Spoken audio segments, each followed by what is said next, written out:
Today is September the 11th, 2025, the 24th anniversary of the attacks on the World Trade Center and the Pentagon and the field in Pennsylvania. You've heard it many times. You may have been alive when that happened, or that may have been before you were born, but its impact remains.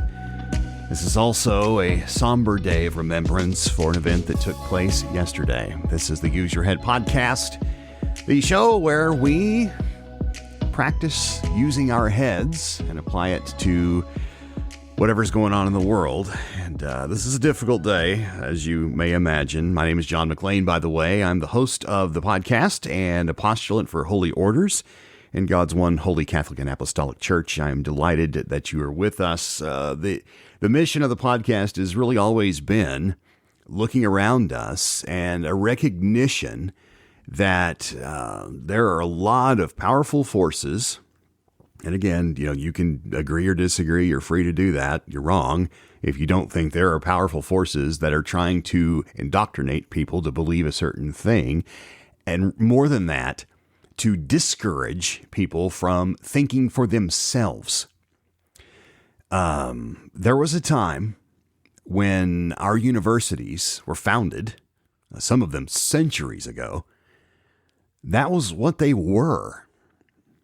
They were not unlike the great philosophical debates in ancient Greece, where curious people sat in a circle and debated ideas and were given a forum to debate and wrestle with things and maybe change their minds, maybe not, but always expanding their minds and understanding, because more information, more knowledge was being fed in. And then it was up to them to decide what they think. That's what our universities were once about. And over the past decades, and this goes well back into the 20th century, way before I was born, in fact, and really before my parents were born, this progressive idea that universities were a great place to set the stage for leftist thinking. And this is a movement that's been passing throughout the world, and here's the reason why. We've been talking a lot about evil on the podcast. Young people are taught in universities that Marxism is sexy. Marxism is cool. Marxism is what thinking people are for. All of these religious types, they believe in fairy tales and fantasies, and they want to force all of that on everybody. And so the great thing about Marxism is it takes all that off the table, because for Marxism to work, God has to be dead. Newsflash, God is not dead, and God will never be dead. God, one of many definitions of who he is life and light. Death is anti-God. So our universities, and this is a stereotype, there are many fine institutions that still operate today. Hillsdale College is one that just leapt to mind. I read their newsletter. Their free newsletter they sent out called Imprimis. It's wonderful. They are a college that accepts no public funding, and therefore they are able to stick to their guns of truth and open debate. Not indoctrination, not persecution for one's beliefs. Charlie Kirk was born, I believe. I've been thinking a lot about him. In fact, I was up quite late last night with that lump in my throat, praying for his family as part of my nighttime prayers, which is my practice. I usually will reflect on the day that I've had, and of course that was prominent on my mind. I, like many, was just rent in two yesterday by what I saw in my America. He was born for a special purpose. There's no question about that. A man who's 18 years old goes to college, very bright, and decides, you know what? This is a waste of my time. I have a mission. I'm going to get on it right now. And self-taught himself People that knew him said that he could debate philosophy with the best minds out there. He read, I won't say everything because that's obviously not possible, but I think there were probably very few topics that Charlie Kirk could not have a discussion competently on. That was his mission in life, was to be aware, to be curious, and he would often encourage students in his discourse, never stop learning. That was a big tenet of his philosophy on life. Never, ever stop learning. And he believed that one of the ways we learn is from one another, through open debate and dialogue, without the ugliness, without being, mousy, milquetoast, limp-wristed, and, I don't want to make anybody mad, so, okay, whatever, let's not fight. He showed us that we could have debates when we were diametrically opposed to one another in almost every single issue, and he was never afraid to tackle the biggies. Knowing he believed deeply that this was the way forward. This was the way that we need to learn about the world around us. His hope, of course, was that people would choose the Judeo-Christian way and love their neighbor and love one another and follow God's law. But also knowing that some would not choose that way. He was gunned down yesterday, and I'm always curious when people say in the prime of life. That seems strange to me. To me, if you're alive, you're in the prime of life. Each day holds tremendous potential. But for whatever reason, God gave him, because the scriptures teach us that our days are numbered and God knows that number and it never escapes him. Yesterday was Charlie Kirk's day to go home, which is painful and difficult to understand. I jotted down a few notes. I didn't record anything last night because it was too raw. And I don't like speaking from emotion, and I fell into that trap a few weeks ago. But here's what I wrote down. Our land, when I say our land, I mean the United States of America, is rent. Our wounds are great. That's what sin does. Sin's result is always, always, always death. Sometimes it takes a while to get there, but it's always death, usually preceded by immense pain and confusion and chaos. But the wages of sin is death. It says so in the scriptures. That means it's true. And the truly terrible part about sin is it doesn't stop there, because without Christ, the wages of sin is eternal spiritual death. And so when we get into that vertical type of discussion, we can say with confidence that Charlie Kirk is alive and with God today. His mission, his work is done. But many have expressed a desire to pick up his torch, if you will, and carry it forward. His torch being standing for truth, standing for free speech. First Amendment, that was big for him.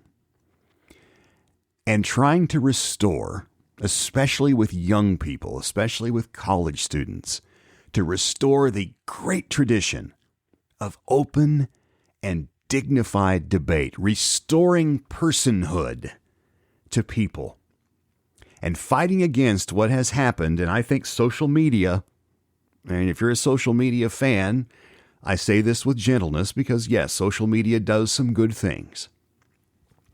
But one thing that it has done, and this is not deniable because the evidence is everywhere, social media has dehumanized humanity. We have become avatars. We have what are known as keyboard warriors that sit up late at night and slash and burn with words online.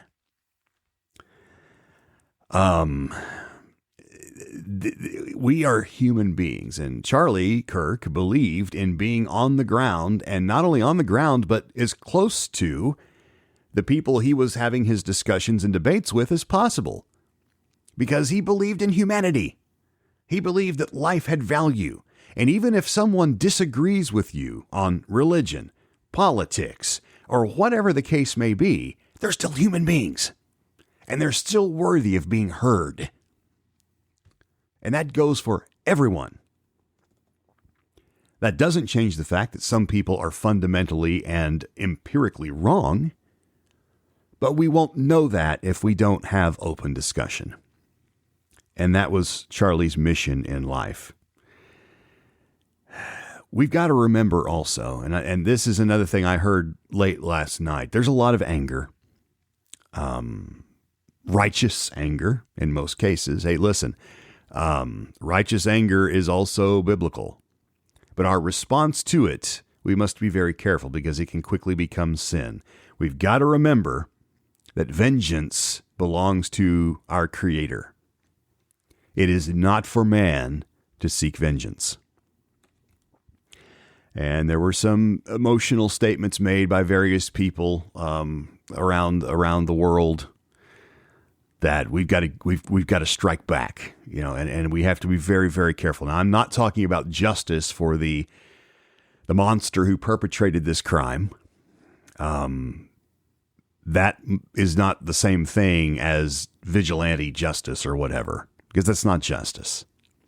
Vengeance belongs to God, and we have to believe that. Our mission as his followers, as God's followers and servants, remains the same. Charlie Kirk knew that, and I hope you and I know that as well. Rest in peace, Charlie Kirk. We'll continue to pray for his family. This is going to be tough, but again, their faith will carry them through. That's what faith does. That's what God does. God promises in the Psalms that he is very near to the brokenhearted, to those who grieve. And I can tell you from personal experience that is a truth that is worth its weight in much fine gold when that moment comes, and it's here for many people.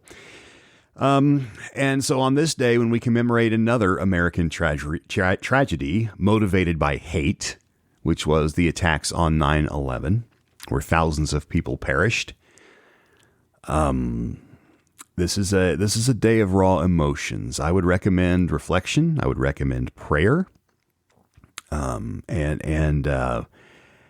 and allow our common humanity to unify us. We're not ever in this world going to agree on every single thing.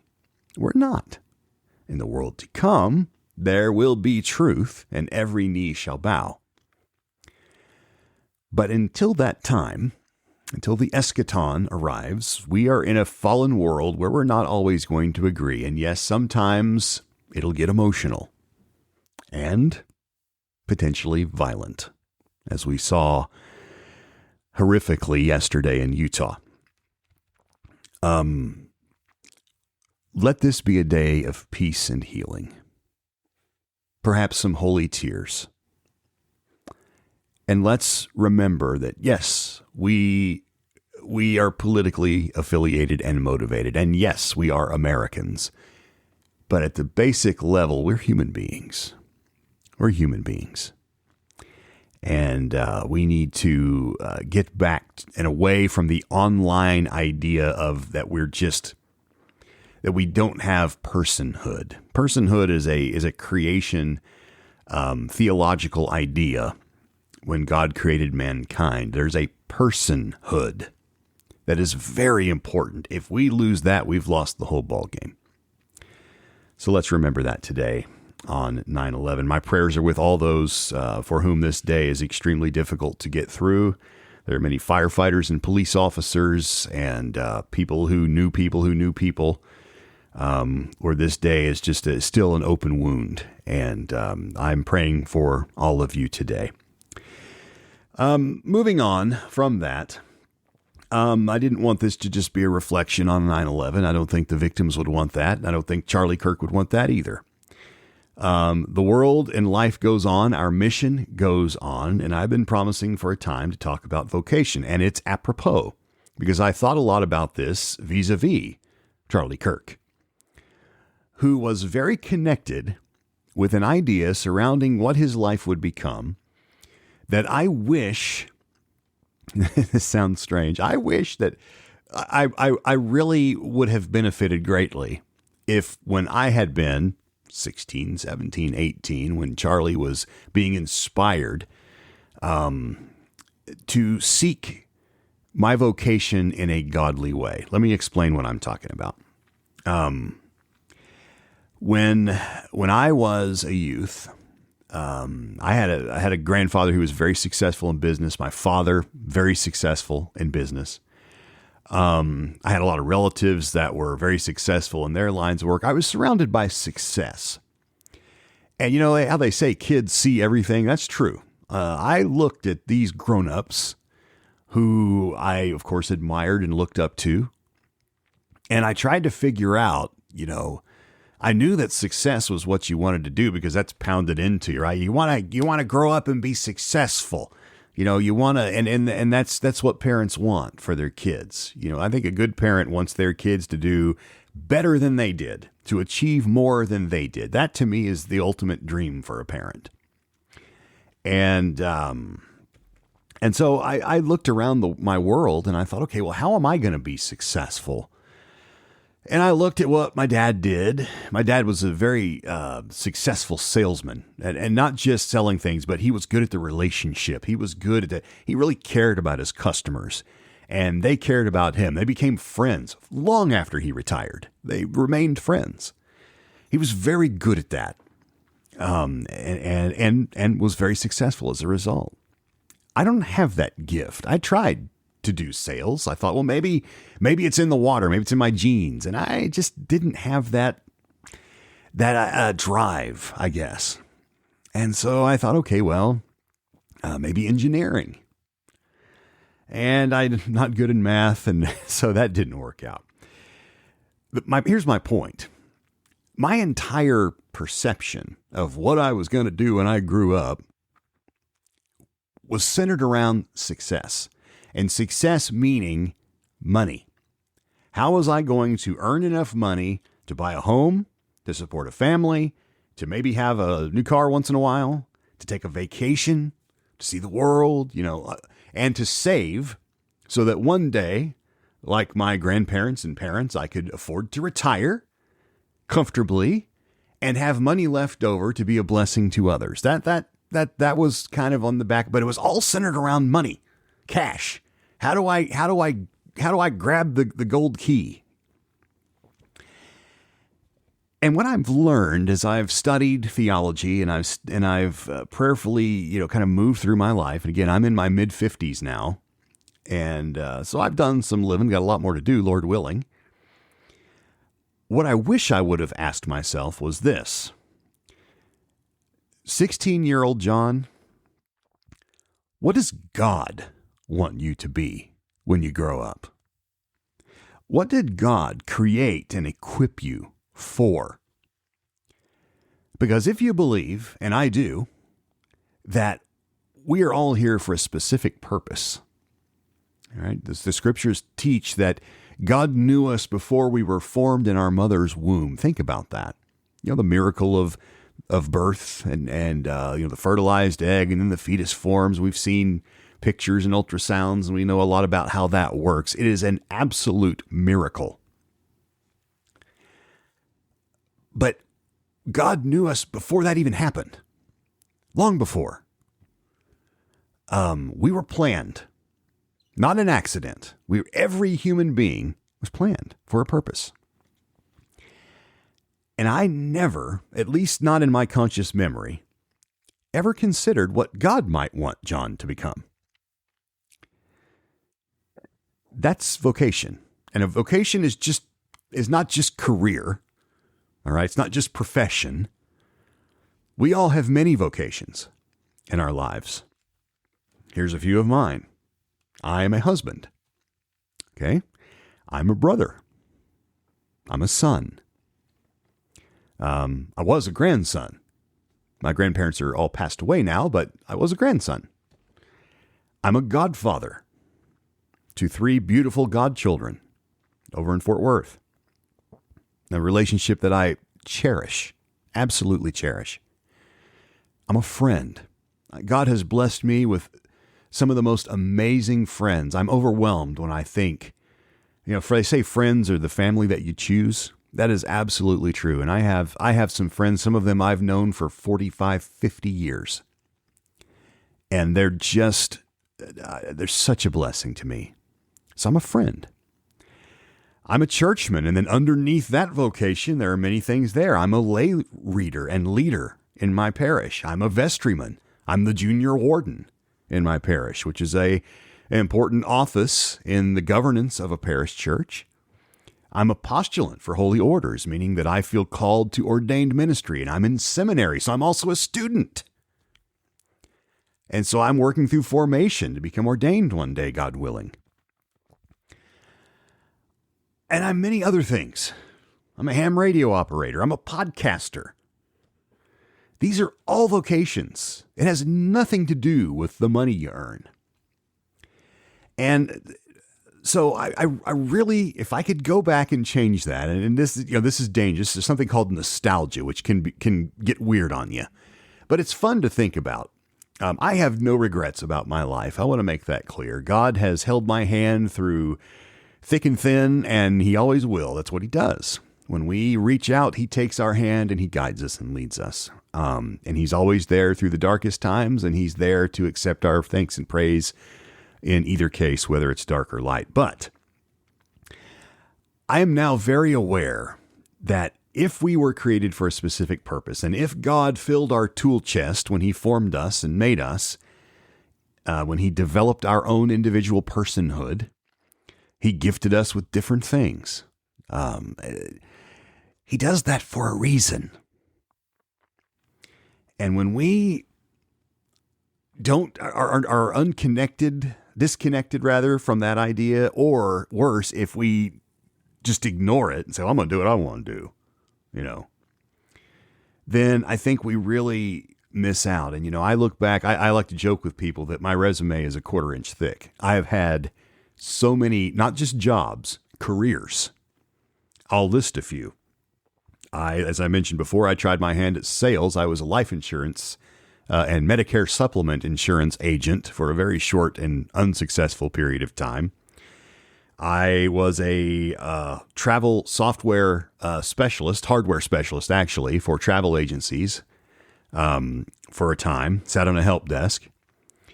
I worked on a complaint desk for a time. I was a laser printer technician, as I tried my hand at working with my hands. Actually liked that job a lot. I did that for a number, a few years. I then became a mainframe computer programmer, which was lucrative. That was around Y2K when there was a lot of money to be made. I tried my hand at that. Really didn't care for it. And then, of course, as you probably know, I was in radio off and on throughout that time. Whenever I could get a gig, I would do radio and loved that. And then audiobooks, voiceover, and now podcasting, and now I'm studying for ministry. The point is, my vocational path is very zigzaggy. It's like a chutes and ladders board. One of my best friends, who is also my CPA today, I grew up with this kid and went to college with him. We were very, very close. I remember early on in school, he always wanted to be an accountant. He just knew that. I want to be an accountant. And I don't know what exactly motivated that. I don't know if he loved numbers, never asked him. He's really good at it. Like I say, he's a certified public accountant. He owns a very successful firm. He and his wife own it together. He's in a position where he has to turn clients down because he's too busy. He's growing to the point where he wants to keep it anyway. But he knew that he's had that dream, that goal, that job, and he worked, and he's very successful at it. And he will one day retire very comfortably because of that. I don't consider myself a failure because I kept trying stuff. But I often wonder what would have been different had I said, what did God create me for? What did he equip me for? What is and here's the big word that we're going to wrap up with today. What is my calling? Well, hang on now. Calling, you're talking about ministers, right? And maybe. But a calling is not just for churchy types. A calling's for everybody. I'll tell you a quick story before we wrap it up for today. When my mom was sick, I got to know a lot of the nurses because I was at the hospital for 3 straight weeks, many, many hours. I got to know these nurses. And every once in a while, when they had time, we'd chit-chat a little bit.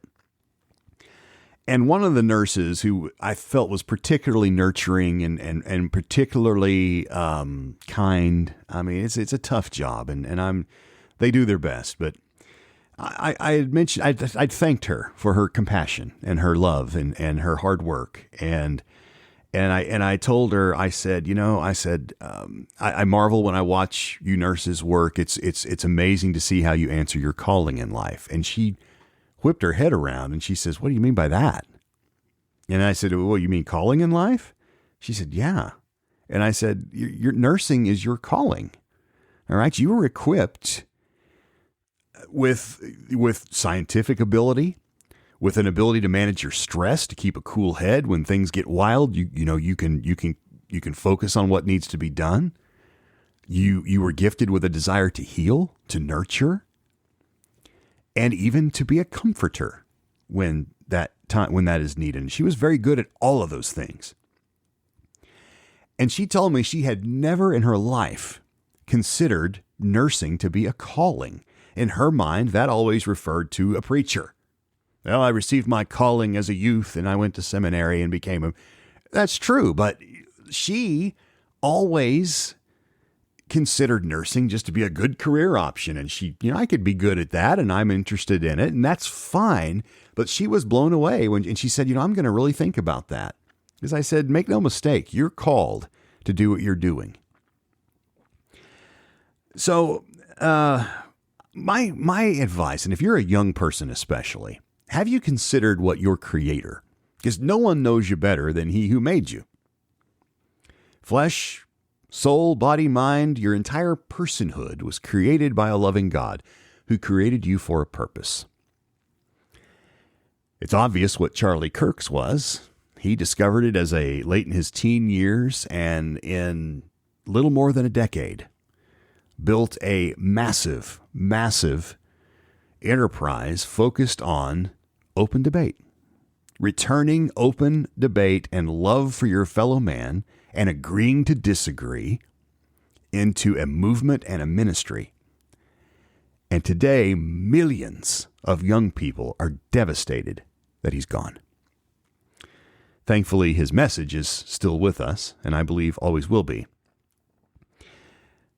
But you could be like that. You could think about what is God, and it doesn't matter what it is. Don't try not to focus on material success. Yes, you got to pay the bills. And yes, it's great to own a home. And yes, you need to save for your retirement. Those are all good things. But there are a lot of avenues to that. And think of vocation in terms of calling and not just career, but you have many vocations. A lot of them aren't going to pay, right? If you're a parent, you're not getting paid, but that's a vocation. Moms and dads are like, amen to that. Vocation. We're going to talk more about this in the coming episodes because it's an important topic. And as we gather together in the Use Your Head podcast, I'll just encourage you before we go away to remember what this is all about, using our heads. And you can do that when you're thinking about what you're going to be when you grow up, or maybe your second career, or maybe you're thinking about volunteer opportunities, or maybe you're thinking about what's next in your life. God's created you for something very, very important and very special. Pray on it. And if you want to serve him, he'll show you the way. Vocation. Rest in peace, Charlie Kirk. Prayers for all who are struggling today on this 9/11. God bless you. I'm John McLean. We'll see you next time on the Use Your Head podcast.